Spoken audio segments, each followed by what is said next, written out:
Hər kəsə salam. Bu gün çox ləzzətli cheesecake doğulu qurabiyə hazırlayırıq. O qədər ləzzətlidir ki, hətta görüntüsünə belə baxanda bilinir. İlk öncə içliyi hazırlayırıq. 200 qram labne pendirinin üzərinə yarım stəkan şəkər kirşanı, biraz limon qabığı rəndəsi və biraz da limonun suyunu əlavə edib qarışdırırıq. Daha sonra hissələrə bölüb buzluqda dondururuq. Sonra isə xəmiri hazırlayırıq. Xəmir üçün isə 250 qram kərə yağı və yaxud da marqarin yağından istifadə edə bilərsiniz. Ancaq mən bu dəfə kərə yağını əridirdim və onun qalan torpasından istifadə etmək istədim.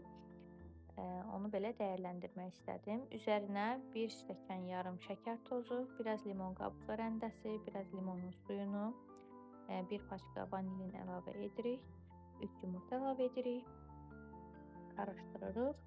Daha sonra üzərinə 4 stəkan yarım un əlavə etdim. Yalnız siz bunu yavaş-yavaş qarışdıra-qarışdıra əlavə edin ki, bilirsiniz də yumurtanın ölçüsünə görə unun miqdarı dəyişə bilər.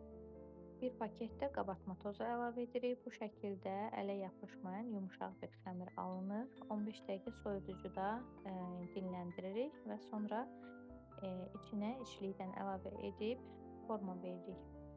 Forma verərkən çalışın ki, heç bir boşluq qalmasın ki, bişərkən içliyi çölə çıxmasın.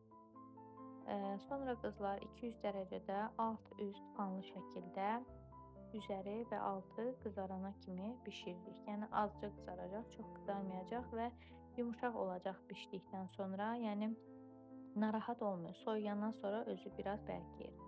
Bu qədər qızlar, çox ləzzətlidir. Mütləq sınayın. Hamınıza nuş olsun.